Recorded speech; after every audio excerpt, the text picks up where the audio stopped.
Slovensko bude mať zastúpenie na prestížnom filmovom festivale v Cannes. Postarali sa o to tvorcovia filmu Ďakujem za krásne sviatky. Zaujímavé je, že vznikol za 48 hodín. Všetko nám vysvetlia naši ďalší dnešní hostia. A tými hostiami sú Roman Hatala a Zuzana Nováková, producenti projektu, a Samuel Spišák, herec a režisér filmu. Vítajte všetci kolektívne, ako ste tu. Vysvetlite nám, o čo tam ide. No, 48-hodinový filmový projekt je vlastne celosvetová súťaž, do ktorej je zapojená aj Bratislava, a u nás táto súťaž prebehla v októbri, kde vlastne filmové týmy za 48 hodín natočia film, a náš víťaz, film Ďakujem za krásne sviatky, išiel teraz do Ameriky, do Atlanty, a tam vlastne súťažil s ostatnými mestami z celého sveta. Ten festival sa volá Filmpalooza? Filmapalooza. Filmapalooza, presne tak. Ten film, ako sme hovorili, vznikol za 48 hodín, ale tam sú pri tej súťaži nejaké zadanie, že o čom to má byť, tuším aj nejaká veta tam musí odznieť. Áno. Oni si vytiahnú vlastne žáner k tomu filmu a vytiahnú si postavu, tá im je zadaná, ktorá tam musí odznieť, taktiež monológ z dialógu a rekvizita. Všetko toto tam musí byť zakomponované. A Samo, ty si vyžreboval čo? Čo to bolo? Čo sme si to vyžrebovali? My sme si vyžrebovali... No tak asi to, o čom je ten film, nie? Ale počkaj, žáner sme si vyťahli holiday film, takže taký sviatočný film so sviatočnou tematikou.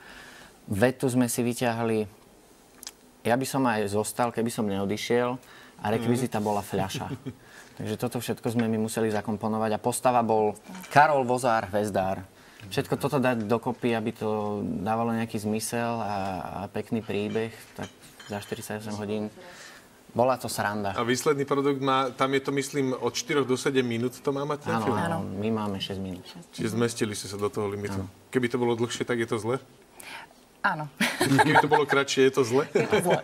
Musí to byť v tom časovom limite.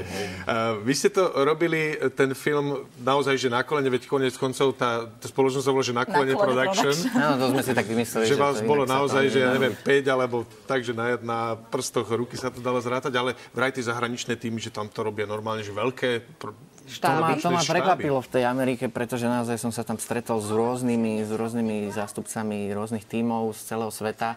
A napríklad víťazný film z Amsterdamu, tak ten tam mal 30 komparzistov a neviem koľko, 30-členný štáb, aj také francúzske výborné filmy som tam videl, ale úplne iné podmienky na to majú. My sme to zobrali ako nejaké také filmové cvičenie, taký víkend s tým, že budeme robiť niečo, čo nás baví, a uvidíme, ako to dopadne. Ale my tam vidíme v tých ukážkach Prestretý stôl, to všetko vy už máte ako tak dohodnuté, a potom vlastne si poviete, že vyťahneme si tému a nejak to tomu prispôsobíme, alebo naozaj reálne začnete zháňať interiéry nejakých hercov? Niektorí to robia, takže už majú napísané scenáre. A len to upraví. A potom do toho vpasujú tie vety, povedzme tie postavy a zadanie. My sme nemali nič. Tak ale tak to má byť, nie? O tom sa súťaž je. O to tam ide, že sme nemali naozaj nič.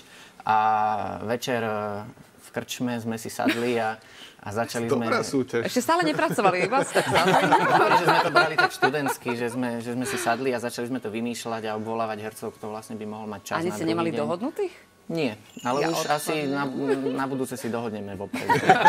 Aby bolo to prvé miesto potom. No možno to bude 6,5 minúty. V tej Amerike ste skončili na druhom mieste, napriek teda všetkému tomu, že ste to poňali takýmto veselým spôsobom.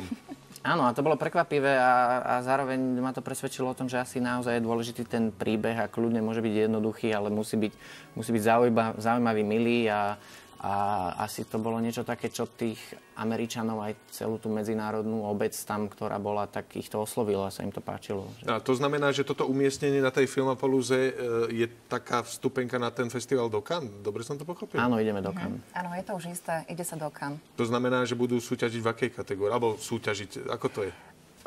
Je to v podstate filmová prehliadka, čiže budú v tej sekcii krátkometrážnych filmov.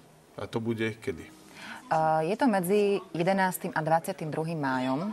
Čiže ešte ale nie je ešte presne istá celý ten program, čiže na tom ešte organizátori pracujú.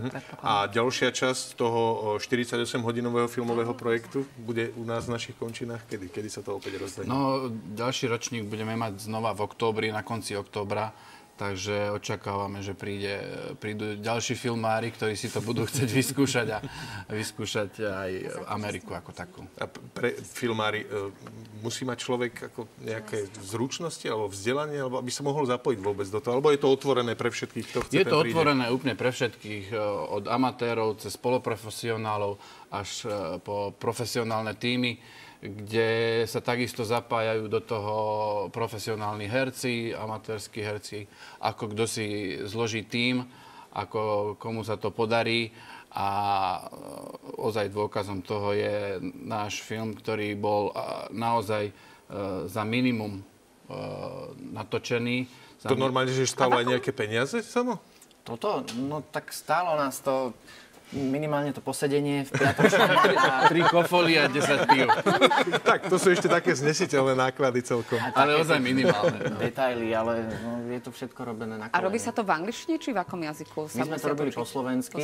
A titulky musíte? A v Amerike boli titulky, áno. Americký divák je schopný akceptovať titulky? Toho som sa bál a je. Sú naozaj ma prekvapili, lebo som sa bál, že sa na to vykašľú, že ich to nebude zaujímať. Ale bolo tam toľko zahraničných filmov, pomaly viac ako amerických. Aj kvalitatívne boli asi trochu inde, hlavne tie európske. Takže áno, titulky, filmový festival. A vy ste aj videli iné filmy, či len ten svoj? Ja som sa zúčastňoval na všetkých projekciách, ktoré som stihol. A videl som ich naozaj veľa. A do Cannes sa chystáte v tomto zložení? Radi by sme. To je zatiaľ také akože tajomné celkom. Samo ešte na záver, čo by si poradil všetkým tým, ktorí by sa chceli zapojiť a prípadne ťa poraziť? V tom ďalšom ročníku. Nepoviete.